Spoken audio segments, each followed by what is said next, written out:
outside lane speed about 50. In Britain, we are the most watched people in the world. This is the land of surveillance. QH99, we have a stop. Most is there to protect us. It's done in our name, and with technology speeding ahead, it grows by the day. In this series, I'll be looking at how we're all being watched and who's doing the watching. Target vehicle of Richard Bilton.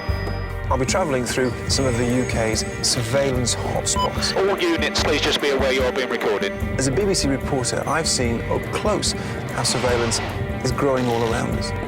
It gives us more security, but the payoff is you and I are watched in almost everything we do. So how did all this happen with so little public debate?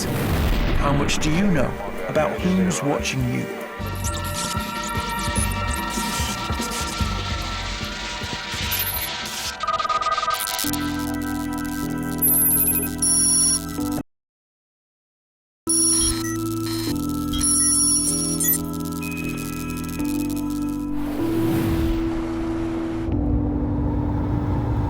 So we're heading to a place now that really sort of typifies the idea of surveillance. This is a place that's been praised by the government. In some ways, it's a model of what those people who think surveillance is good think the future might look like. This is Middlesbrough, and you could argue it's the spiritual home of CCTV. We're watched by more cameras than any other nation in the world, it seems. We trust them. So do the government, who think they help tackle crime.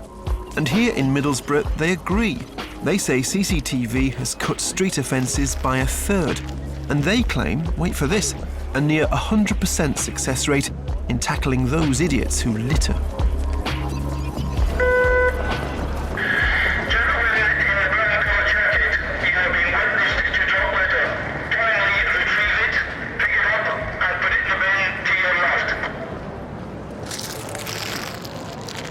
See, this is CCTV with a difference. It doesn't just look. Pleasure. It talks. You break the rules here, that camera spots you, and the operator tells you to put it right. You have been seen to drop with us. Kindly pick it up and put it in the bin provided. CCTV with a voice, good or bad? Probably good, actually. Why? Because we need more. I mean, I work along the road there, and I come into work sometimes and there's sick and all sorts in my doorway that I have to start cleaning up. Members of the public are reminded that littering attracts an £80 fine. Thank you. Have you heard the announcements? Yeah, I think it's stupid. Why? What's wrong with them? I don't think it's right to pull somebody up for dropping a bit of litter and showing people up in public. They should be there for doing other things like crime and stuff like that. But to drop a bit of litter, that's stupid.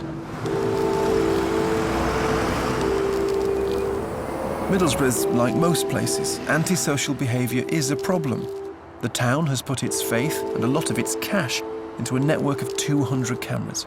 I went to the control room behind the bus centre. Hi, yeah, it's BBC here to see Jack Bonner. Ah, the man himself. Jack? Richard, Hi. nice to meet you. How are you? Welcome to Middlesbrough CCTV. Yes, this is the CCTV control room. Wow, very impressive. Well, we have that's Middlesbrough then, laid out before us. Yes, we've got 38 screens, All right, and you've got access to how many? monitoring about 200 cameras. Wow. We've got 2 direct lines up to the Ligate Lane, the police headquarters. So anything that we see or monitor, then we pass it directly through to them. Yeah. So tonight you've got to keep a whole town safe. Yes, very much so.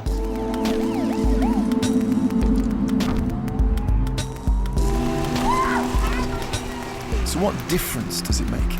It's Friday night, the town is busy, and the cameras are watching. All those cameras, but what do they actually see? Well, a few weeks ago, this young woman was spotted ripping up a phone book. She's got herself a copy of the Yellow Pages and decided to scatter them all over the place. She's done all that. This is what she's done, yeah. We've challenged her, and that is a reaction. Do they pick it up? They do. They're starting to pick it up now. Yeah. What could you do, though, if she just said, I'm not going back? The lady would be looking at her picture in the Evening Gazette, asking for her identity, and then she'd be cautioned and interviewed and issued with a standing £80 fine. I don't understand why you would need to talk to somebody. Why would you do that? That seems to be a big step forward. One thing to watch, but then to sort of watch and give instructions, isn't that actually a little bit Big Brother? No, it's not Big Brother. It's rectifying people's behaviour. It's quite a cost-effective way of achieving a reduction in low-level antisocial behaviour, fighting, public order offences, and even domestic offences. CCTV. There was no antisocial behaviour or alcohol apparent. Do you get trained for what to look for and what not to look for, and who you can look at and who you can't? We can look at anyone. We have a 3 to 5 second time span to move in on the faces and then pull back. If we spotted somebody that looked suspicious, then we'd go, the camera would be zoomed in, we'd be looking at the person to find out as much intelligence as possible within the first 5 seconds. If people could see how they were watched, they would be amazed how often people are looked, only for a few seconds, but pretty much a lot of people are checked as they walk along. It depends what the activity is on the ground. It's what makes the operator suspicious of what's going on.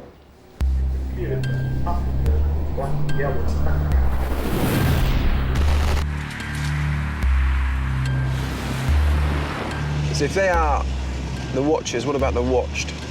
What about the people who live at the other side of the lenses? Where we are now, this is East Middlesbrough, and this is an interesting case study because there is crime here and there were problems, and this is an area that when it was having troubles, it turned to cameras, it turned to surveillance. For some here, the problem was young people hanging around on the streets. I went to meet some of those who asked for more cameras. Walter. Hello. Hi, it's Richard Bilton. How are you? All right, fine, thanks. Walter and others wanted more surveillance in their lives. What was it the cameras would protect them from? It was groups of youths drinking in the streets and being rowdy, being a general nuisance. You see, when you got a number of pensioners in, trying to have a game bingo, pound peas or whatever, you need a bit of peace and quiet. You know, criminal behaviour, vandalism, that sort of thing. If there's a spate of it in any one area, I would like to see a camera there. But how do the people being watched feel? Young people.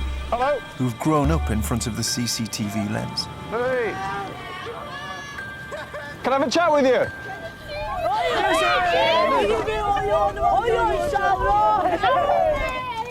When you're going out on a night, do you think of where the cameras are? Do you know where they all are around here? Where are they then? Show me. They're over there, that one. What do you think about that? It's not. Doesn't do that at all. Now, this is a generation that is used to being watched, but they don't buy into the benefits. Do they stop people breaking the law? Do they make a difference? No. But if anybody came to cause trouble here with you, wouldn't it allow the police to see them? Yeah, the police can see what they've done come to ages after. What's that going to do? Like, it's happened before. Like, loads of trouble started in here and the police haven't come till like 5-10 minutes later. It doesn't work! It doesn't work! Well, a Home Office report from 2005 wasn't impressed either. It said CCTV didn't stop crime, just moved it away from the cameras. Their evidence suggested CCTV was not effective. But cameras are at the heart of the government's drive against antisocial behaviour. Why, if they don't work? I asked Home Secretary Jackie Smith. The government have spent, I think it's about £170 million over the last few years in helping to install CCTV into town centres. I can tell you this as a Home Office Minister, MPs are still coming to us asking for extra investment in CCTV cameras. It's pretty rare for people to say, we want a CCTV camera taken away. But is that because people just feel good about it? They like them there, but it just shifts the problem somewhere else? No, I don't think, I don't think there's evidence that it does. I think it's evidence a Home that Office it report in helps. 2005 said it has little overall effect on crime levels. No, I think it helps people to feel more secure. I think it means that there is technology that is actually there being used both to identify and to make people feel more confident, and in certain cases to provide the sort of evidence necessary in order to bring people to justice. There's much the CCTV cameras can do. Because they're always watching, CCTV footage helps solve crimes and convict criminals. Watch this case. The police spot a group of drunken men. The officers can't be there all the time. The cameras can. The operator wasn't happy. Right. He sensed there was something wrong. There's a police car there. As soon as the police had disappeared out, 3 of the 4 have gone after the middle-aged male and are now proceeding to give him a They really are. beating. That was a kick in the head there, wasn't it? Yep. This is just gratuitous violence for the sake of it. It's horrible. Yeah. Police headquarters have picked this up and they're launching now what they call Code Zero, alerting any and all officers in that vicinity to attend immediately. There you go. The bloke's wallet has just been lifted. They're now running because what they can hear is the sirens. Were they picked up that night? They were picked up within 2 minutes. CCTV footage won that case. One got 4.5 years, two got 3.5 years, and one got probation. And that's CCTV working properly. What I've seen in Middlesbrough is cameras that help solve crimes, and they undoubtedly make people feel safer. Maybe that's enough. I'm not convinced they actually prevent crime, and I worry about communities that rely on cameras to solve their problems. But what about the new technology? Cameras that don't just watch, but record us all on a huge database. 99, Quebec Hotel 99. Okay, going to spotter. Visual. Target vehicle now is inside lane speed about 50. We're here in Kent, and what we're here to see is perhaps the most important bit of surveillance equipment that there is in the country at the moment. Oh, I read about now. Red Audi A6 2.5 TDI. That's the one. It's the one tool that they think is key in the fight against criminality, and it's all about surveillance. It's all about watching all of us all of the time. Got a visual and a hit on a vehicle, Victor 703, uniform Juliet Oscar. It's called automatic number plate recognition, or ANPR. Known character, Richard Bilton, BBC TV. What Kent Police are using is the intelligent son of CCTV, the next generation cameras that know what they're looking for. From the air or from an anonymous van parked by the side of the road, ANPR cameras are watching and recording your journeys. Live in Charlie, 55. No insurance. On occasions, with the right location, it is like shooting fish in a barrel. It's that easy. That's easy. These cameras read our registration plates, which are then instantly cross-checked with police databases. If anything is spotted, from no tax to a link with a crime, the system shouts. What actually happens then? The camera, it literally takes a picture. Your infrared, they actually take a picture of the number plate because the reflectiness pings it back straight back. Right. Goes through to the hard drive, checks all the data going on the databases. No takes 2-3 seconds. Lima Yankee 52. Lima Yankee 52. Possible disc roll. Every journey they record is held for 2 years. Your trips, no matter how mundane, are recorded by thousands of these cameras, in fixed or movable sites or in police cars. The cameras watch out for vehicles without tax or insurance, or those that carry so-called markers. They're vehicles that are of special interest to the police, like a car that's been stolen. Patrol, Royal Patrols, confirmed stolen vehicle, a black Mini 1, 3-door saloon. It is confirmed stolen vehicle. Come on. 9056, St Peter Street. Right, we've got a stolen vehicle about half a mile that way. Right. And this vehicle's been tracked through ANPR, yeah? Yeah, it's been picked up by the fixed systems. And how do you know where it is? The CCTV operators here in Maystown are monitoring the vehicle for us as well. Go up there.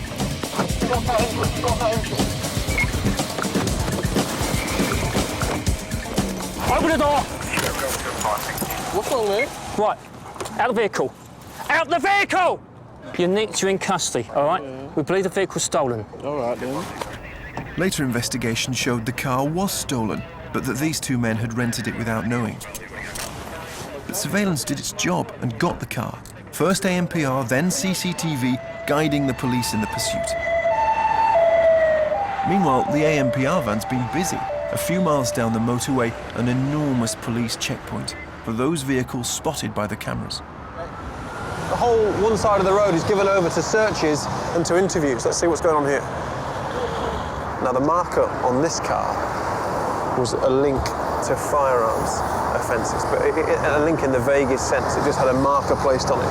But as soon as it was pulled over, a big team of officers went in. The car's being pulled apart. The mobile phones were taken apart. This is surveillance on a pretty big scale. And ANPR is being broadened. The cameras will serve not just individual forces, but be linked in a national network. It already reads 10 million number plates a day, and remember, every journey is held for 2 years. I met John Dean, who's coordinating this new network for the Association of Chief Police Officers. It covers so many different areas of policing, from crime reduction, crime detection, to road safety, and everything in between. It's the finest intelligence-led policing tool we've got. Found a disabled badge that he can't account for. He's got £1,000, again, he can't account for. So at the moment he's been arrested for handling stolen goods and suspicion of money laundering. A high percentage of people, of vehicles stopped with those types of offences are actually, we found, engaged in other forms of criminality. Often the stolen vehicle is being driven by the person who's stolen it, or the stolen property from the burglary is in the back of the vehicle. Every police officer I met thought ANPR was a crucial crime-fighting tool. And this operation was deemed a success by the man in charge, Chief Constable Fuller. We've seen an increase of some 40% of arrests since we've had this technology. I'm very confident that we are using it properly and responsibly, and that innocent people have nothing to fear from the way we use it. I was amazed by the size of the ANPR network. It might look at us all, but only flags up criminals. A system that says if you've nothing to hide, you've nothing to worry about. Or do you? What would happen if you found yourself singled out by the database?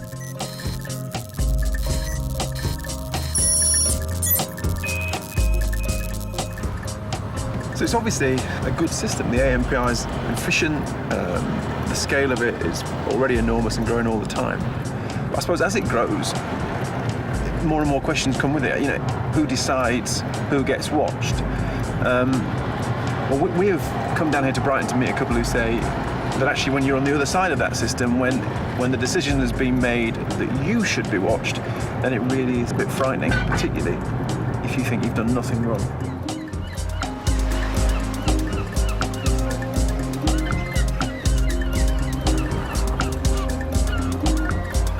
John and Linda Katz say they've seen how ANPR does more than just pick out criminals. Linda, pleased to meet you. I'm Richard. How are you? Oh, hi. Hello. John, how are you? Pleased to meet you. Their experience of being on the wrong side of the ANPR network started here, at this anti-war demonstration where the pair come each week. It's outside a company that manufactures the equipment that drops bombs from aircraft, equipment that was used during the war with Iraq. So we've got 3 police vans here, maybe 20 officers in total. There's about 10 protesters. They're making a lot of noise, but there's not a lot of them. There's this activity that got a marker placed on John and Linda's van, which is parked at the end of this little run of cars here. John and Linda say they're only interested in peaceful protest. But they say by coming here, their car was marked, singled out for attention by the ANPR system. My daughter and I went to London. I was well aware there was 2 police cars towing us, and the next thing is that they hand me in, one at the front and one at the rear of the vehicle. And a police officer got out of the front vehicle, ran over to me and said, we want to interview you. Then I was threatened under the Terrorist Act. You had to answer every question they put to me, and if there's any of those questions that I refuse to answer, they will arrest me. Well, I thought to myself, what sort of world are we living in? It was July 2005, 3 weeks after the London bombings. John and Linda were stopped by an anti-terror unit in London. They made an official complaint. It wasn't upheld, but they were able to see the police record. It showed an officer had put a marker on their car, and it was because of their attendance at the protests in Brighton. Their justification was that we are associated with a campaign of crime disorder, and that sightings of our vehicle would give rise to crime and disorder. Now, some demonstrations in the past have been more direct, criminal offences like blocking roads and trespassing. The times when you've been involved, when it's maybe got a little bit out of hand? No, I haven't. Neither John nor myself have been involved in any criminal activity against the factory, even non-violent direct action. And the police have not been able to link either my father, myself or my vehicle to any criminality. So the markers should not be there. We're classed as criminals. There's no second word to it. We tried to speak to Sussex Police. They said they wouldn't discuss John and Linda's case because it might jeopardise future investigations. But is it right that ordinary individuals, not criminals, should end up on the system?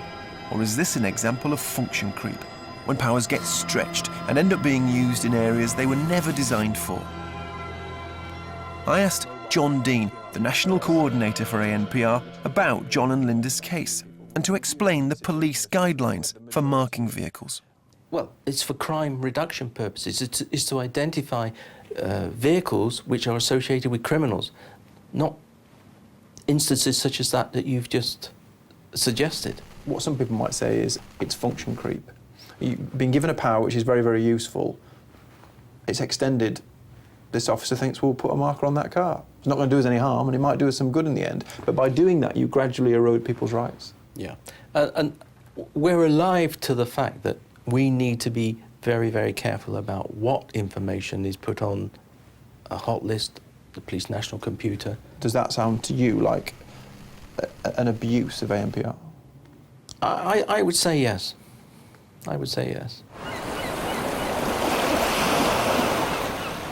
You can't get a better example of destroying the relationship between the state or the police and the public. You know, this creeping police state is in all corners of life. I mean, can't you see that there's no stop to it? Let's start talking sense, you know. Let's reverse what's going on. In fact, the opposite is happening. The network's quietly growing. We've learnt that a number of councils are linking their CCTV systems with ANPR. More of your journeys being watched more of the time. So who is keeping a check on this? I went to meet Richard Thomas. He's the Information Commissioner, and his job is to protect your data. Good, thanks for coming along. Who monitors right now, today, how that ANPR data is kept, how it's used, how it's held? Who monitors that? There's very little monitoring. I mean, my office has very limited powers. We have very limited resources. We're not actively monitoring that area. You're right to ask the question. Nobody's checking that data? No one's checking at the moment. I mean, the police, as a matter of self-regulation, the Home Office is watching over it, but there's not public awareness, there's not public debate, there's no dedicated scrutiny. That, to me, was not reassuring. So I took his worries to the Home Secretary, Jackie Smith. Who regulates it? Well, it's regulated both in terms of the it's regulated in terms of the law. It's regulated by the Information Commissioner. He doesn't think it is. He doesn't think it's regulated by anybody other than the police. Well, and it's something that we will look at further legislation about where necessary. But you're talking about backdating legislation. What does that say about the nature of surveillance, that we press ahead with what we can actually do and then we try and get legislation to No, I'm not justify? talking about backdating legislation. I'm talking about making sure that the safeguards that we have in place for people to make complaints to independent bodies are in place as well. What surprised me is how much about it we don't know. For example, the people in Bradford and Portsmouth and Luton, they probably don't know that all of their CCTV systems are also now ANPR. Their journeys are being logged and held for 2 years. Well, I don't think we should lose sight of the very considerable benefits that this technology also brings law enforcement in helping to actually protect people in this country. I think the system let John and Linda Catt down, but maybe the occasional intrusion is the price of a safer country. National security is the main reason so much of what you do is watched. Your emails, internet use and phone calls are all logged and accessible to the state. Use your mobile and your exact location is recorded. And this data can be seen by the police, the security services, and by nearly 600 other public bodies, including your council. More and more government agencies are watching you. 3 minutes from the southwest of land, flying aboard.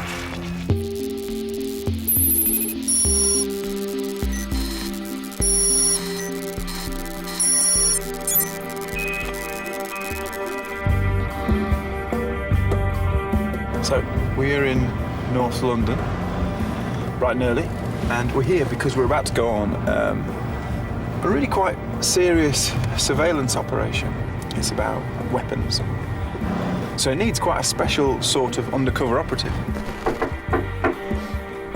Hi. Hi there. I'm Richard from the BBC. Shereen? There she is. Richard. Hey, Shereen. So you're the undercover operative? Yeah. What time do we start? What time do you go undercover? About 9:30, 10. About 9:30. What are you doing now before you go undercover? Just some coursework. You're doing your coursework? Shireen has been working undercover for Brent and Harrow Trading Standards since she was just 11 years old. Do you know where we're going? Harrow, Brent, yeah, I know which sort of general direction. How many have you done then? You must have loads, haven't you? Yeah, I think I've probably done about 300. Have you? Yeah. 300? 300 shops, yeah. Very brave. Not many teenagers have done 300 undercover operations. More than 700 government agencies are now authorised to use undercover operatives to catch out people who are willing to break the law. We're closing in with hidden cameras on benefit thieves who get paid for work and don't declare it. And when we catch you, you could face a criminal record and even a prison sentence. Hi. Hello. Good morning, Shereen. Hi, I'm from BBC. You all right? Welcome to Brent and Harrow Trading Standards. Today, Shereen, we're going to be concentrating on knives, the purchase of knives. As you're probably aware, you have to be 18 or over to purchase a knife. This is the covert equipment we're going to be using. Within the rucksack, there's a pinhole camera. The operation will target a shop that's been warned in the past for breaking the rules. Today, Trading Standards are going to test them. Hi. Hello. Hello. I'm Richard from BBC. Hello, I'm Bill Bilton, yeah. How are you? Bill Bilton runs a team of investigators whose job is to catch traders who are selling things to children that they aren't allowed to buy. The method they think works best is kids wired up with hidden cameras. What makes a good teenage undercover operative? The sort of person we're looking for is somebody who's confident. They need to be streetwise. They need to be aware of what's happening around them. What about Shereen? What are her strengths? Her strength is that she's very, very comfortable in doing this type of work. That's why we use Shereen and other children to monitor and to see whether or not our local traders are supplying knives and other offensive weapons to children. Right, Shereen? Yep. If you could just put it in a position where obviously the pinhole camera is going to actually hit the person or their face and all the rest of it, yeah? You're not getting a bit nervous? Yeah. By using covert cameras, they can now send the children in on their own. They can record the events as they're happening. Without the use of surveillance camera, in certain cases, we would not be able to get our prosecutions. Right, OK, it's the 18th of October 2008. We're at Neasden Parade. Shereen's going to try and purchase a kitchen knife.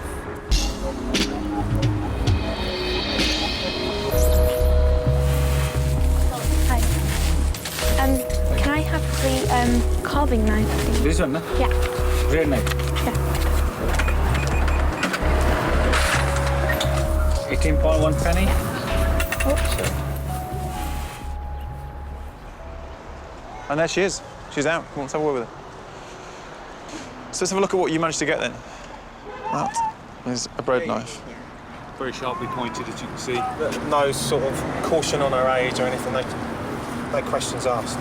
You know, you're sending a young girl into that shop to try and buy a knife. Shereen is a confident, young 16-year-old. And in truth, she's not the sort of person who'd like to go off and use that knife in an aggressive way. So that crime wouldn't take place unless you went and did it. That's entrapment. It's not entrapment. In English law, there's no such thing as entrapment.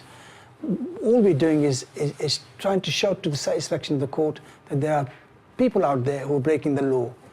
And the reason why we're doing it is to stop antisocial behaviour, teenage drinking, teenage murders that have been taking place all across London recently and other parts of the country. So the teenagers and the cameras, that's the winning combo, is it? It is absolutely right. I was impressed by Shereen and by this use of surveillance. These people simply wouldn't be caught without this mixture of age-old spying and modern technology. But this high street operation shows how easy it is to watch. And there are more and more ways you might find yourself surveilled.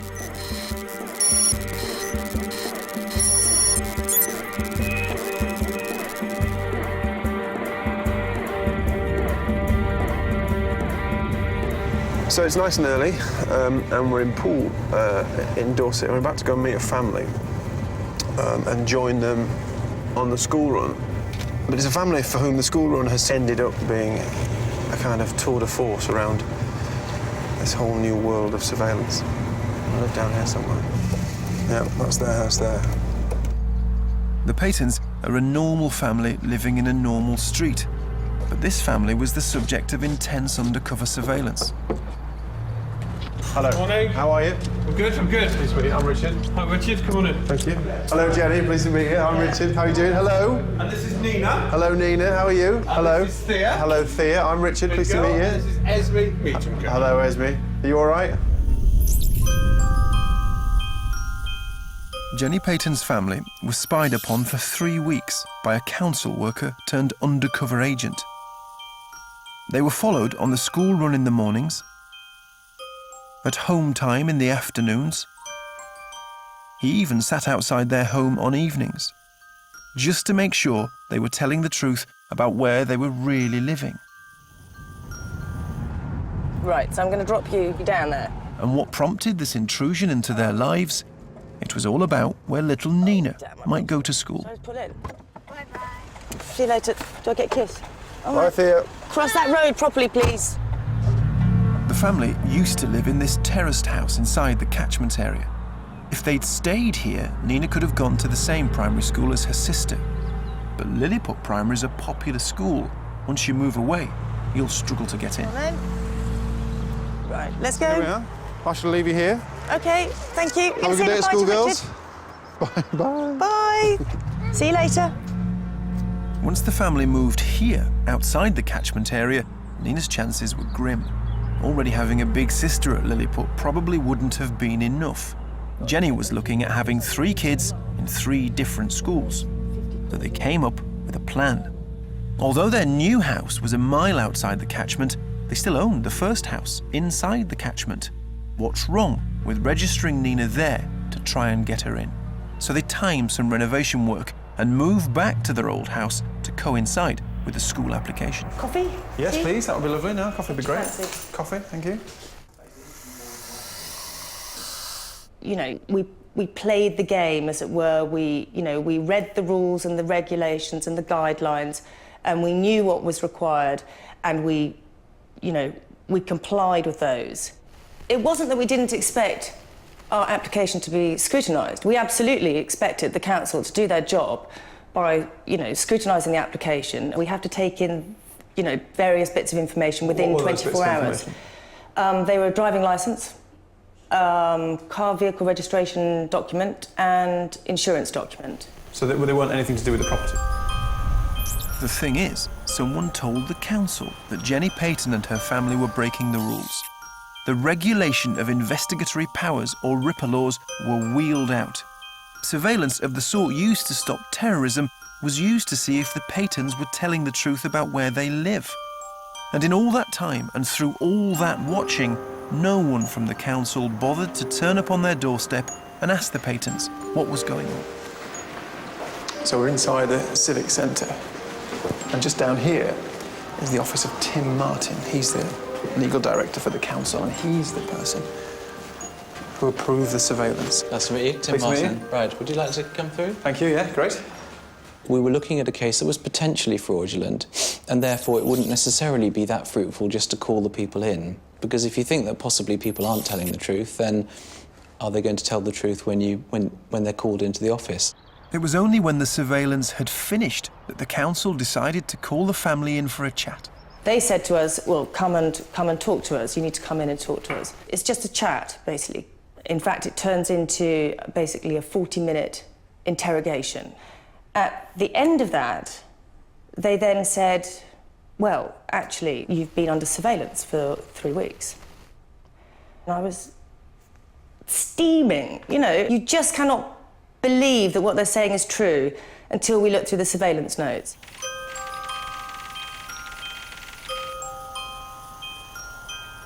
Target 1 gets out of the car, i.e. one of my daughters. Target 2 gets back in the car. It is just chilling to know that your family and your children have been spied on. This level of surveillance is serious. Remember, to allow it, the council has to be happy it's the last resort.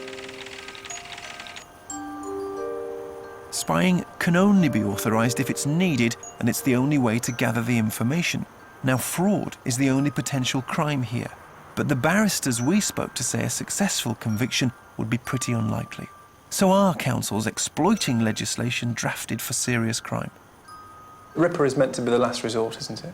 It is generally the last resort, yes. If you can't investigate a case using any other means, or if you can't establish the facts using any other means. What the family have said to us is that, in fact, all they got was a request for some a driver's licence and insurance details, and then the surveillance started. That doesn't seem to me to be like the last resort. What's going through your mind as you look at the form? Are you looking for meetings, discussions with the family? It's not as detailed as that necessarily. I am obviously concerned about proportionality, but I don't necessarily know everything about the applications that come forward. But how do you know if the response of surveillance is proportionate if you don't know how many times they've tried to check things out before? It doesn't, with respect, seem in any way, shape or form proportionate or necessary. Government guidance and our own admissions policy does require us to undertake investigations to make sure that applications are thoroughly vetted, if you like. Like much of the country, this is an area where school places are a big issue. Getting Nina into Lilliput Primary would mean she would eventually get a place at this sought-after high school. So what do parents here think about what the council did? What do you think then of the case of Jenny Payton, the fact that she was put under surveillance? Is it right? Can it be justified on any level? It's an interesting one. I mean, there's always an issue about catchment areas and where good schools fit in and whatever. At what stage do you think is it actually serious enough to start calling in private detectives and whatever? You know, I think most people would say that's probably excessive. It's worrying to think that people can follow you in and out of your home and know what you're doing, when you're doing it, how you're doing it, and with who you're doing it, really. So, yeah, it's frightening. It's frightening to think people have those powers. Obviously, they do have to check that people are, putting the truth down on their forms and they're not abusing the system. And if you do abuse the system, well, then I suppose, you can't really be put out if you're caught out. I think this is why the council reacted so strongly. It might seem heavy-handed, but we expect them to spot and prevent those who are cheating the system. And we'd be quick to complain if they fail to check. In the end, Poole Council gave Nina her place at Lilliput School. But tonight, it's all about the surveillance. Poole's elected councillors are getting a chance to have their say. It has affected our lives, and I do drive round on the way to school or wherever thinking, gosh, is that car watching me? Are those people sitting outside watching me? And no matter how much I try to say, well, that would just be ridiculous, of course it wouldn't happen. The fact is that it does happen. The councillors weren't happy. They listened to what council officers were doing in their name and told them to stop watching parents. Well, I don't think it should have been used at all, personally. I think there are other ways of controlling this, much better ways. Well, everyone seemed to agree that it was a sledgehammer to crack a nut, and therefore, obviously, we've decided that that should not be continued as far as the council is concerned. Tonight, for me, felt pretty significant, I think. There was a real sense, and you could feel it in the room, and I felt it a little bit, was that the rules had gone too far. And the members were saying, look, we need to be accountable to people, and people don't like this level of surveillance. Of course, there needs to be some surveillance, but there's also times when it goes too far, and it's right that when it does, it gets reined in. Now, Poole Council obviously went too far, but you can see how it would happen. As a nation, we send out confusing messages about surveillance. We like it when cameras look for law-breaking, but when it's a person watching in a car, we get uncomfortable. Policy evolves without any real debate. And my journey showed me plenty of areas where surveillance is being used to tackle the most basic issues.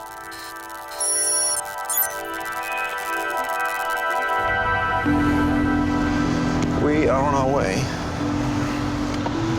to meet a man about a dog, and he is going to take us on a covert surveillance operation. Morning, Mick. Doesn't look very covert, does he?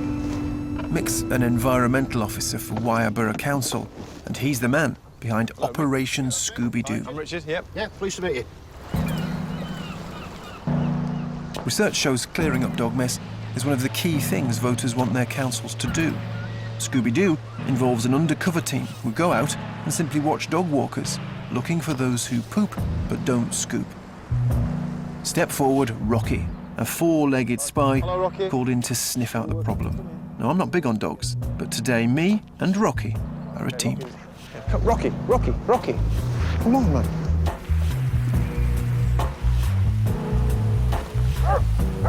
Well, this is one of the areas where we have a lot of dog fouling, so that's why we particularly come here. So obviously we're looking for dogs that are fouling, and the owners aren't picking them up.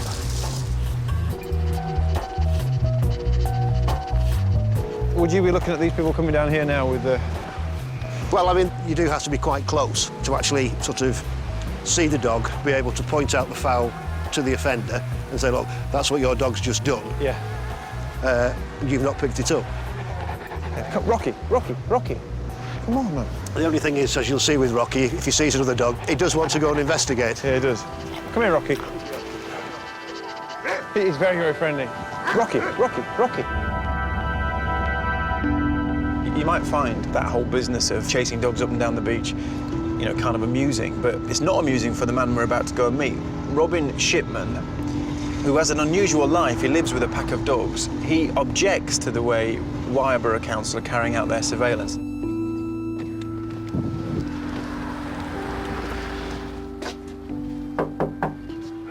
It's an awful lot of dog leads. Mr. Shipman, hello. I'm Richard. Pleased to meet you. Hi. You. These are your dogs, then? Yes, they are. Thank you. And how many dogs do we have in the house? We have 9. Yes. So that's a lot of dogs, isn't it? It is a lot of dogs. It's a lot of dog fouling. And a lot of problems. He was fined after being successfully prosecuted for leaving dog mess in the streets 5 times. Anyway, we went to Crown Court, and I've got the papers here if you want to see them. Let's get this dog, particularly aggressive dog away. Otto, come here. I was under the impression that the law was that they could not foul, they must not foul the pavement. I thought that the road didn't matter. Yeah. But apparently it does. It's all this Big Brother thing. We're all being watched by all the time. It was a horrible situation. I was brought up in Jersey Townlands under Nazi occupation. And I can tell you, it has made a great impression on me. I just feel this country's getting similar. I think it's disgraceful. I think our council is absolutely appalling. It may be just watching, but do dog walkers deserve to be spied upon? I went to find those who approved this controversial operation. Richard. Hey, Rob, how are you? I'm fine, thank you. Pleased to meet you. Yep, pleased to meet you as well. This is the application, is it? The RIPA application? It is. It's the RIPA laws again, the powers that allow spying as long as it's a last resort. Nearly 500 councils have now been authorised to use surveillance. Rob Posner approved it here. And this next question here, this is actually the key one, isn't it? Because it's got these 2 points, necessary and proportionate. You are looking at everybody, treating everybody as a potential criminal for the actions of a handful of people. How can that be proportionate? I think it's proportionate because we're not taking photographs, we're not taking films. These are crimes, they're environmental crimes. People don't want them. Our residents have consistently told us those issues are amongst their highest priorities. And as a result of that, we're doing what our residents are asking us to do. There are plenty, including the government, who are not happy with this type of surveillance. Can we grab a quick word with you? Yes. But what's the view down on the beach? Hi, Charlene. Do you see dog You mess see people, around? yeah, you see people that don't do it. Yeah. And if you... What's up? He's just done a poop. Has he? Oh, well, let's go and... Dramatic things have happened. We have a poop to report. Where is it? Are we near? No, it was... We spotted it. Well done. Very responsible of you. How do you feel about being watched? That's fine. I mean, I like to let the dogs off, but if ever they make a mess, you pick it up. That's the law, so you should do it. You can walk anywhere and they just don't bother. You can see them, and they should be fine. Absolutely. Yeah. 50 quid. Absolutely. Yeah. No, they're a bit underhanded, I think. If you got a dog warden, have him in uniform. If you see a stranger, you get worried. You get a bit concerned if you see a stranger walking the dog. We all know each other. You think, well, what's going on? Is he working for the council? You know, it might as well put us in a police state. Because Wyre Borough Council, they're a bit stupid anyway. They antagonise people by doing it that way. Most dog walkers didn't like the surveillance. They thought it was a step too far. So who checks those steps? Who keeps the watchers in place? Do you fear an investigation? Do people come all the time and check your work? How often have you been checked? No, I haven't been checked. So you've never been checked? No, I haven't. I have a legal team here who vet every application. But you're all part of the same team. I know that Yes. from your point of view it's independent, but from the outside looking in, it doesn't look that way. I could understand somebody thinking like that. I know that our legal team deal with it independently. If there's something that isn't appropriate, they would say so. Since I went to Fleetwood, the government has said this kind of covert operation can no longer be justified. Remember, this is legislation used to fight terror. But we ask councils to solve these problems, and we accept surveillance. I think an undercover walker is no more intrusive than a watching camera. Anyway, it's all stopped, and Rocky's been relieved of his duties. Oh, this is a disaster. Rocky's fouling. Oh, this is a real low point. This is disgusting. Rocky, stay there, mate. Beautifully done. Oh, no. Oh, he's not again. Not again. We can't get in the car for Rocky fouling everywhere. What I've seen on my journey is that to most of us, surveillance is not alien or imposed. We embrace it and want more, not less. It's not just the state. We watch ourselves. We take the cameras far deeper into our private lives than the authorities could ever routinely go.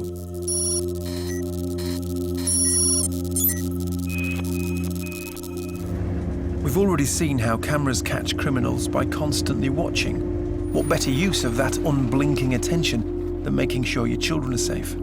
Here in Manchester, Bare Necessities Daycare spent £10,000 on a system that left parents one click away from their kids. Problem is, the system was flawed. A concerned individual found the software wasn't secure and warned the manufacturer. But he claims they didn't take it seriously enough, so he published a link on the internet to prove the system was flawed.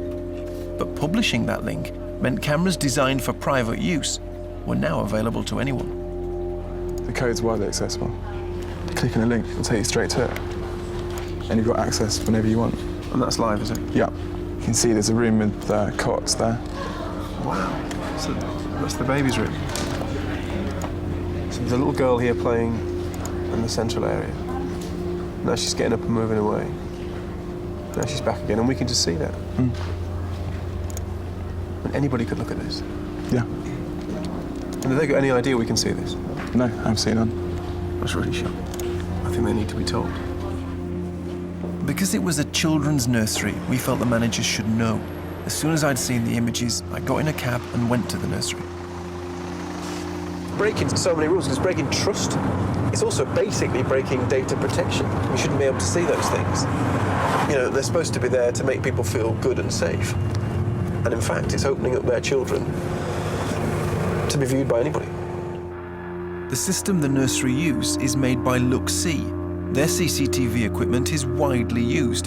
The company describes them as being completely secure. But it wasn't for this nursery, and the managers Claire and Kelly feel badly let down. They were happy to let us film during lunch break. Hi Richard, I'm Kelly, the manager. Oh, hi Kelly, how are you? I'm good.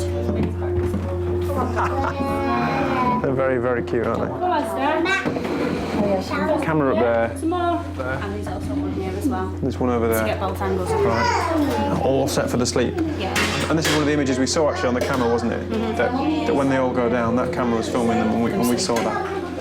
Okay. It was scary to see, you know, that you were able to just log on very simply and show us footage of our setting, which we felt was secure and nobody could do that. I was very upset. I was, you know, I couldn't keep the emotions in because this is babies. I mean, you know, I'm not comparing our business to being more important than anybody else's, but, you know, people are paying us good money to look after their children, and, you know, there is people out there who, you know, would like to look in on children. For their £10,000, the nursery got 16 cameras filming throughout the building. The idea was parents could pay a fee to get a password. enabling them to watch their children on the internet. Who do you blame? Well, the manufacturer, really. I feel they should have told us, pre-warned us that there'd been a glitch and, you know, offer us the chance to switch it off for the time that they were willing to fix it. We were then sent an email to say, you know, switch it back on tomorrow, it will all be fixed. So we wasn't going to take that chance. So my trust in anything to do with the CCTV and security system as far as the internet side goes is gone completely. Would you ever put it back online? Would there ever be? Never. Never. Never. It was children who were exposed by the cameras. What do their parents think of what happened? I quite agree with CCTV and cameras. That was one of the reasons, actually, I liked the nursery for the idea that at any point I could have logged on and at any time I wanted to and actually make sure that my daughter's okay. So I thought it was a really good idea. The problem was it wasn't secure for a while, and those pictures could have been accessed by anybody. I accessed them, and I had nothing to do with this nation. Obviously, I'm not happy, and I wasn't aware of that situation. There's got to be a proper security system in place, because anyone could view it on the internet. Like I said, if there was a flaw, like you're saying there were, that means it could be viewed by paedophiles or anybody else, you know. I've been told, yeah, it's very scary. It was time to call Look-See.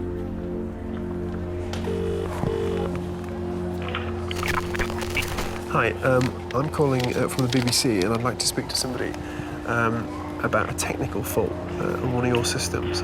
The concerned individual who exposed the flaw informed Look-See right away. But they failed to inform all customers of their flawed system. That was 9 days before we found out. So why didn't Look-See just inform the nursery while they fixed the problem? But once those links are there and that those links can be sent to other people, what that means is I'm looking at an image now, for example, of a child in a corridor. Anybody could access those cameras. Okay. Look-See didn't want to talk, but they gave us a statement. They accepted there'd been a problem, but they said the bug will be fixed. Now that came 10 days after Look-See were first told of the flaw. We decided to wait and see how long they'd take to mend that flaw. Almost a month later, and we got another lead, this time here, at the Sitar Curry House in Guernsey. Again, it was possible using the same link to gain access, and the images could be pumped out on the internet. So, we're in the restaurant, we've ordered our food. So all these people enjoying a lovely meal. I think they're doing it in a nice private location. And if you follow me through here, I can bring you into the bar area. And here is another camera. And I'm looking at you, but God knows how many people could be looking back at me, because this system, which is supposed to be internal, is in fact potentially broadcasting to the world. It's illegal. It shouldn't happen. It's 5 weeks since the company heard about it, and it's all still being pumped out on the internet. I think this case shows where we are with surveillance. The cameras and the recording are taken for granted, but we are the most watched citizens in history. Think about it. Where you go, who you call, your health records, pretty much everything can be accessed. It's all stored, and in truth, we like the benefits. It makes our lives run smoother. But what happens when your personal information falls into the wrong hands? Because the importance of our data is felt sharpest when it's lost. Last year, the Ministry of Defence had to admit to a series of incidents of data loss. Well, we've come to this RAF airbase to meet a former RAF serviceman who reckons he's got his hands on some documents that show the MOD is at the very best not telling the whole truth. And he's worried about his own safety and that of his family, so he's asked us to do this interview anonymously. We're just going to meet him down here. The Information Commissioner is to question the Ministry of Defence following the theft of a laptop computer containing personal details of 600,000 people. The data, including passport, national insurance and bank details, was stolen from a car in Birmingham. Since the Birmingham theft, several other instances of data loss have come to light. At the RAF's personnel headquarters at Innsworth, a portable hard drive disappeared, suspected stolen. Police from the Ministry of Defence are investigating the loss of a computer hard drive which may contain the personal details of 100,000 members of the armed forces. Another embarrassing tale of data insecurity.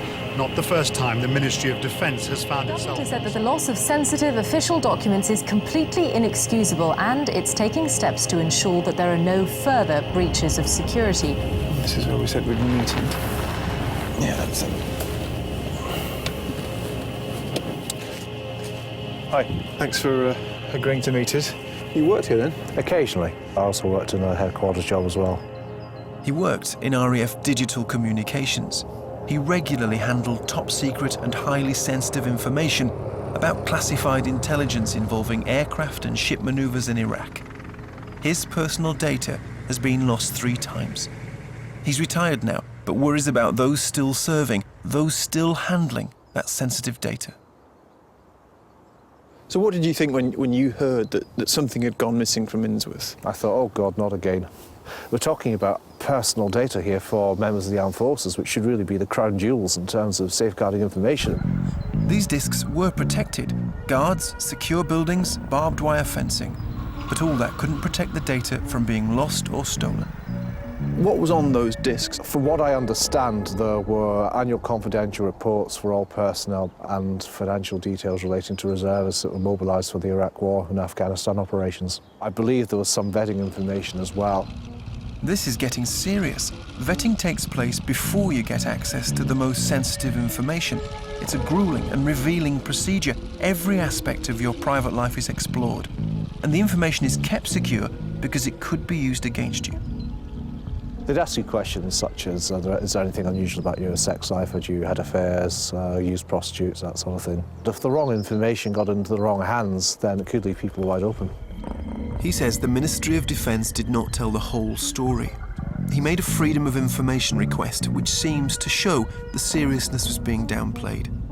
This email from a concerned wing commander says that the lost data provides an excellent target list for foreign intelligence services and blackmailers. He ends by saying, I'm concerned that we, the RAF, will be accused of a cover-up. And that's the allegation, that the MOD lost data which compromised our national security and then downplayed it. In a statement, the Ministry of Defence told us any data loss incident is extremely regrettable and treated seriously. But no incident has been downplayed, and the MOD are implementing a wide range of measures to improve security.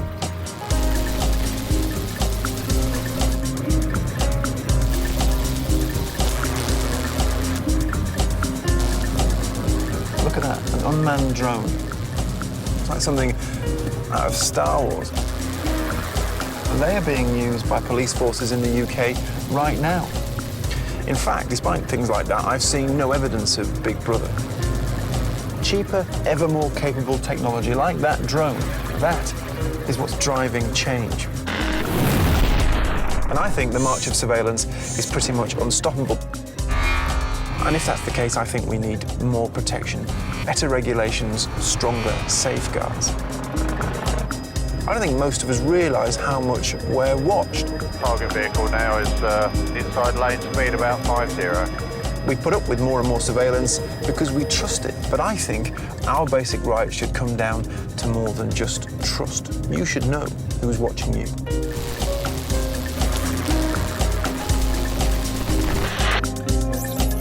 Next week, how our private lives are becoming everybody's business.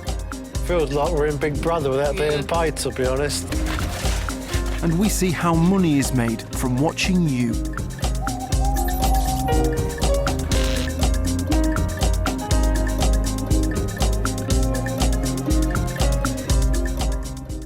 BBC Two documents the school and workplace shootings that have cast a shadow over America since the 1980s and attempts to discover what triggers these violent attacks. Going Postal is next.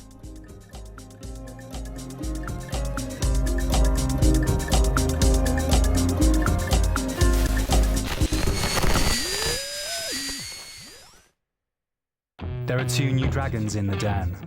You can pitch any time, any day. You won't find them on TV, they're online. But just because it's easier to pitch,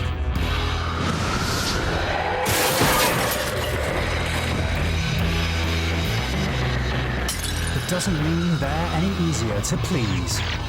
Dragon's Den Online. Pitch, watch, discuss at bbc.co.uk/dragonsden. Hold your tongue and let me love. Everything was supposed to be elevated harmony, fairy queens and lovelorn shepherds. John Donne would have none of that. Simon Sharma's John Donne, Tuesday at 9 on BBC Two.